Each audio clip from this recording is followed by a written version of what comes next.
in the ancient village of Umu-Eze, where the wind carried stories from one compound to another. There lived a young Palmwine tapper named Obina. Obina had no barn full of yams. He had no servants. He had no title. But he had something rare, a gentle heart. Every morning before sunrise, he climbed the tallest palm trees, singing as he walked. His voice floated across the village, soft and warm, like early morning light. Even the birds would go quiet to listen. And there was one person who loved that voice more than anyone else, Adaure, the chief's only daughter. Adaure was not just beautiful, she was kind. When she laughed, even old men forgot their worries. When she walked, children followed her like butterflies. But Adaure had a secret. Her heart belonged to Obinna. They met often in quiet places, near the river, behind the Udala tree, or at the edge of the farms, when no one was watching. Someday, Obinna will say, smiling, I will build you a home with my hands. Adare will laugh softly. I don't want a big house. I just want peace. But peace was the one thing they could not have. One evening, the chief gathered the elders. The time has come, he announced, for my daughter to be married. And the name he called was not Obinna. It was a name that indicated something else, a name tied to wealth. It was Mazi Ibekwe. Mazi Ibekwe was the richest man in the neighboring village. He owned barns full of yams, lands that stretched beyond sight, and servants who followed his every command. But his heart was hard. His heart was as hard as a rock. He laughed loudly, spoke proudly, and treated others like dust under his feet. I will marry the princess, he said confidently. It is already decided.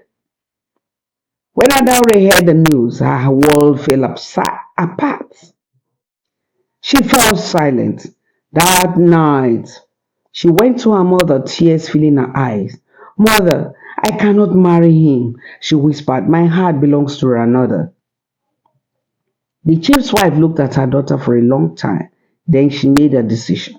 The next morning, she visited the village oracle. The shrine was quiet. The air was heavy. The oracle closed her eyes and spoke in a voice that did not sound human. Let the suitors go out and seek the white lily of the sacred stream. She paused. He who brings it back with love, not greed, shall marry the princess. The village trembled with excitement. The chief could not do anything but to adhere to his wife's command because the oracle had said so. But the elders whispered among themselves because the sacred stream was not an ordinary place. Men who went there never returned, but it had already been said, and the two men must embark on the journey, one poor and the other rich, to test the depth of their love and worthiness. At dawn, the two men set out.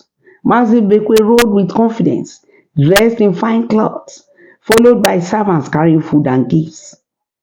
Obina walked alone, a lonely man with nothing but his pure heart and love, with nothing but a calabash, his tapping rope and hope. The forest swallowed them slowly. The deeper they went, the darker it became. Strange sounds echoed, trees stood like silent watchers. Then a cry. Mazi Bekwe stopped. An old woman struggled by the roadside, bent under a heavy load of firewood. Please help me, she begged. Mazi Bekwe frowned. Do I look like your servant? He snapped. He pushed her aside and continued walking. As he moved away, the wind behind him grew cold, but he did not notice. Not long after, Obina arrived at the same spot. He saw the woman, sweating, trembling, struggling. Without a word, he dropped everything and rushed to her. Mother, let me help you, he said gently. He carried the heavy firewood on his own back, walking slowly beside her until they reached her small hut in the forest. The woman looked at him closely. Her eyes changed. You have a good heart, she said quietly. She handed him a small plain wooden calabash. Take this. When you reach the stream, do not force anything. Let your heart guide you. Obina bowed respectfully, but as he turned to leave, the woman disappeared. Obina froze. The forest suddenly felt alive. Who was she? He whispered, but there was no answer. Meanwhile, Mazibekwe reached the stream, the sacred stream first. It was beautiful and terrifying. The water glowed faintly. White lilies floated gently on its surface. Finally, he shouted. He stepped into the stream and grabbed at the nearest flower. But the moment his fingers touched it, the lily turned into sharp thorns. He screamed, Ah! He tried another. The same thing happened. One by one, every lily he touched turned against him. The water began to ripple, as if it was angry. Then Obina arrived. He saw Mazibekwe struggling and bleeding.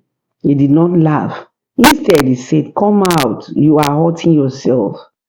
Mazibekwe pushed him away angrily. Step back, this is mine. Obina stepped quietly to the edge of the stream. He remembered the old woman's words. He knelt, closed his eyes, and gently dipped the wooden bowl into the water. For a moment, nothing happened. The forest went silent. Even the wind stopped. Then, a single white lily began to glow.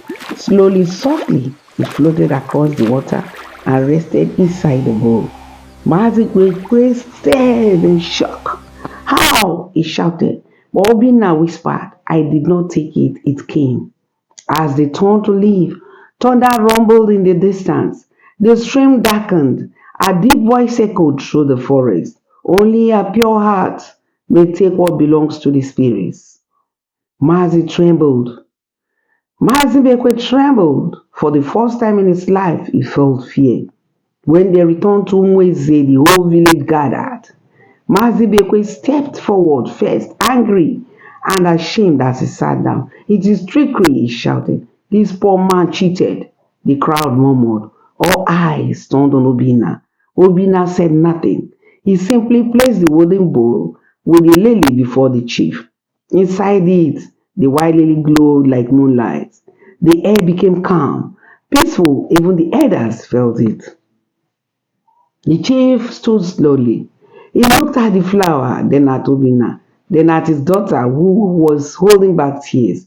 For a long moment, no one spoke.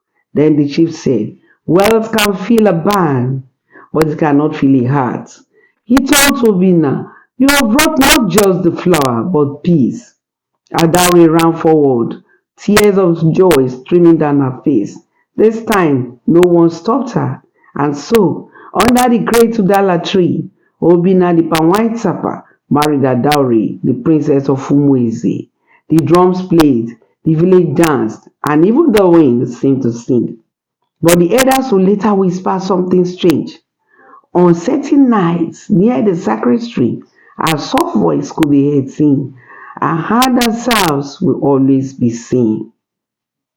The moral lesson of this story is that true love is not proven by wealth or power, but by kindness, humility, and a pure heart. That's the end of the story. Thanks for listening.